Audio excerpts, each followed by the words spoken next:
Well, I think there's a tremendous upside. I think it's tangible and substantial. Tony Fabrizio, who's a pollster that I've known and worked with for a long time, is the lead pollster for the internal Trump polls, released a memo today going through the 7 battleground states that a lot of people have focused on, talking about North Carolina and Pennsylvania and Michigan and Wisconsin, Nevada, Arizona, and Georgia.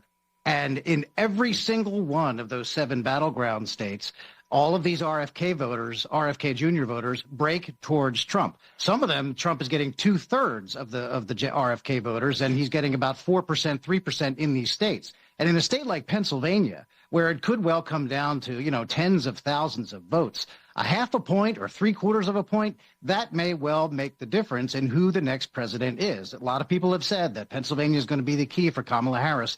Democrats cannot win the presidency without Pennsylvania. That is the conventional wisdom. If RFK Jr. makes the difference in other states and Pennsylvania, it really could spell the difference in this campaign. This should be taken seriously. This is a big day in the campaign. And let me tell you, Kamala Harris did not want this to happen on the first day after her convention. She wanted to come out of there riding high. This has completely and totally changed the subject. And now we're back playing on Trump's turf again. President Trump is playing 4D chess against Kamala Harris, and her pollsters are starting to absolutely panic, as they ought to. They see it, and it looks like it's too late to stop it. I'm going to show you exactly how the Kennedy-Trump alliance just checkmated, cackles Kamala, and there's literally nothing she could do about it. Hey gang, it's me, Dr. Steve, your patron professor, here to help you stay sane in these insane but increasingly exciting times. So make sure to smack that bell and subscribe. And also, before we get into Trump's brilliant 4D chess moves, let me ask you, what do you think you could do if you had the exact same insider trading information that Nancy Pelosi's got, right? You know exactly what I'm talking about. Politicians like Pelosi have had access to insider trading secrets for decades now. They know exactly what stocks to buy and when to buy them. But guess what? You and I actually have access to that very same inside information. Thanks to a little-known SEC database, we can see what and when corporate CEOs are buying up in real time, and then we get to piggyback on their trades to gain the same advantage for ourselves. Gang, that's why you have got to click on that link below and sign up for a free training with me and my good friend, Ross Givens. It's this Thursday, August 29th at 3 p.m. Eastern. Ross is an insider trading expert whose recommendations have led to investment returns of over 200%. Some have hit as high as nearly 1,500%. It's going to be an amazing free training where you and I can learn how to trade with the exact same insider knowledge as these politicians got, but legally and ethically. But don't wait. Seating registration is limited, so click on that link below right now. Register today, and I'll see you there on Thursday. All right, gang, it looks like we're beginning to see the makings of some pretty brilliant 4D chess moves on the part of President Trump. In a nutshell, the Trump campaign is pivoting off of Kamala's disastrous convention week to create a coalition that promises to expand way beyond the margin of fraud. That's the bottom line. Trump has found the perfect way to pivot off of Kamala's disastrous convention week to create a national coalition so big it will overwhelm any margin of fraud at the ballot box. So let's break this down. First, we got Kamala's big political blunder. It's being widely recognized that the strategy that the Democrats employed during their convention was to double down on their own base rather than reach out to the middle and the independent voter. This is absolutely key. Even fellow Democrats were very critical of this strategy. Here's Democrat Chicago City Councilman Raymond Lopez. Democrats winning any new voters at this convention? I highly doubt it. I think this is all playing to their own base, not trying to recruit new people, because clearly the Democratic Party, my party, is not interested in talking about what matters. How are you going to keep people safe? How are you going to secure the border? And how are you going to deal with the 8 million undocumented individuals that they let in under Kamala Harris's lead? Now, there's a logic to this strategy of doubling down on your own voter. Rich Barris was talking about this. George W. Bush used it to his own advantage in 2004. So what Karl Rove did is he put a bunch of same-sex marriage referendums on ballots in states like Ohio to turn out the Christian conservative constituency. In other words, they doubled down on getting out their own constituents to come out and vote so overwhelmingly that they'll drown out the left's constituency, which they did barely back in 2004. Barack Obama used this approach effectively against Romney in 2012. Romney actually won the middle, as I understand it. He won the independent voter. But Obama was so successful in being able to get his own base to come out and vote en masse in a way that Romney simply couldn't. Romney's base just basically didn't come out. Then Trump used the same strategy in 2016. He's a voter turnout machine.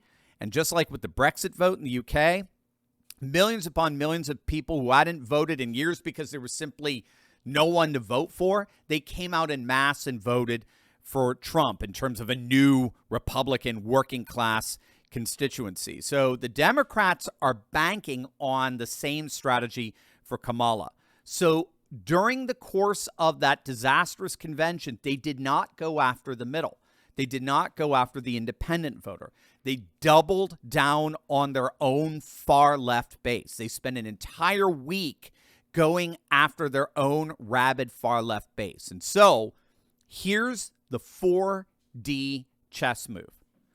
What the Trump team did with the Robert Kennedy endorsement, with this new Kennedy-Trump alignment, in one master stroke, they just gathered up the whole of the middle and independent voter completely into their own ranks in literally one move. That single endorsement swept in and gobbled up the political middle, the political center that Kamala's convention deliberately left behind. Now, Robert Kennedy clearly understands the 4D significance of this realignment. He himself retweeted that segment from News Nation that I showed you earlier at the beginning of this video discussing the game-changing polling that's coming out of this endorsement. Now you should know everyone here at what you heard at the beginning of that video, they were referencing data compiled by Trump's chief pollster, Tony Fabrizio. The internal polling for Trump is showing that Kennedy's endorsement has shifted votes to Trump in every single battleground state. I want to say that again. That's what the polling is now showing after about, 48, 72 hours since this endorsement. The internal polling for Trump is showing that Kennedy's endorsement has shifted votes to Trump in every single battleground state, and significantly. So in Arizona, the net vote gained based on just a 2020 turnout model would be over 41,000 votes, nearly 4 times Biden's winning margin. That's how significant Kennedy's endorsement is. To put it another way, Kennedy's endorsement puts Trump's lead at about 4 times the margin of fraud. Remember, that's key. Even Trump is saying this. He has to win so big that he overwhelms the margin of fraud because fraud does have limits. And so, as Roger Kimball put it in his article for American Greatness, Kennedy's suspension of his campaign, and by the way, only in battleground states, right? Remember that. Kennedy is still on the ballot in blue states, which is going to siphon even more votes from Kamala in her own home territory. So it's forcing Kamala to have to spend money and defend Minnesota, Virginia, New Hampshire, Maine, New Jersey, New York.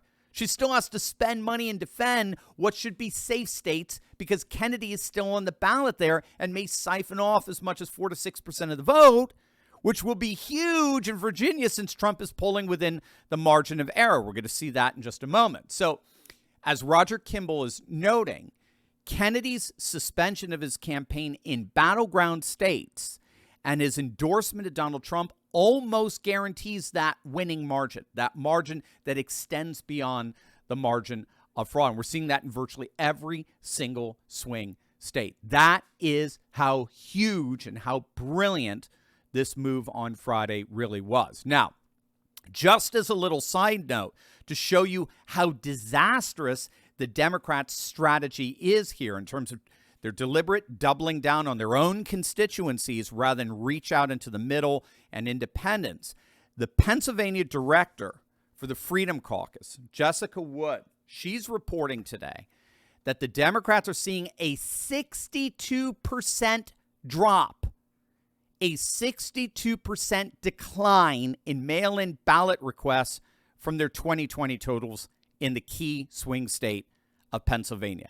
A 62% decline in mail-in ballot requests from 2020 in the key swing state of Pennsylvania. This is absolutely huge. With only 70 days left until Election Day, the Democrats are literally 1.2 million ballots behind where they were at this time in late August in 2020.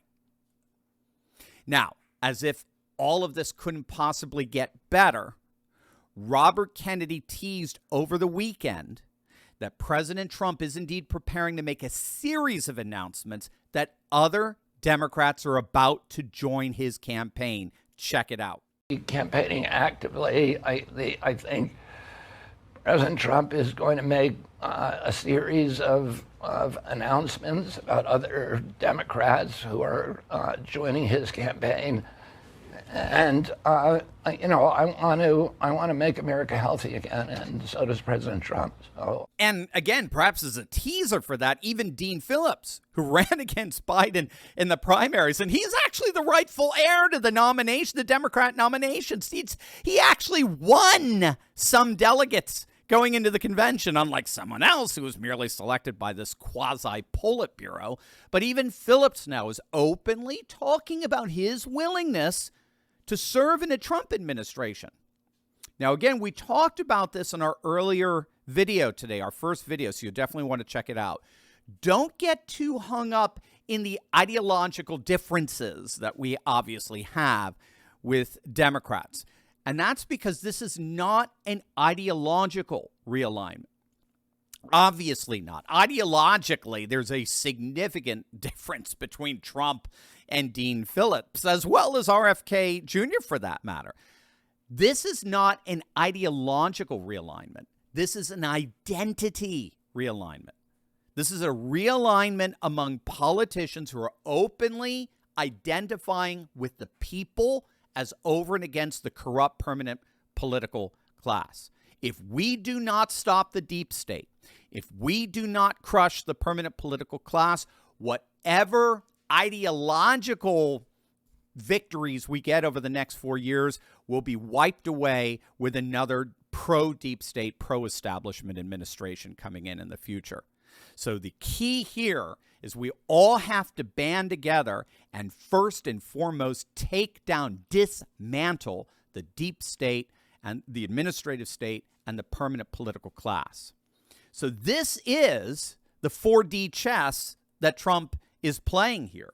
He's exploiting the Democrats' misstep, their decision to abandon the political middle, the political independent, and he's amassing the Bobby Kennedys and the Elon Musks and a whole host of yet-to-be-announced Democrats and independents to form a true unity party that promises to crush the political class and the deep state once and for all. And it's already working, gang. It's already, take a look at this. We now have the third poll in a row that shows Trump is within the margin of error in Virginia. The latest is the Quantis poll. These polls are all following the lead of the Roanoke poll. Roanoke College, again, has one of the best accuracy track records of all polling. Roanoke generally polls within the margin of error. And they have Trump within 3 of Kamala. Now, when was the last time we saw Virginia in play? When was that? Who remembers? It wasn't 2020. Remember, Biden had a near 20-point lead around this time in Virginia. He won the state by 10 points. When was the last time pundits were openly talking about Virginia being in play? It was in 2016.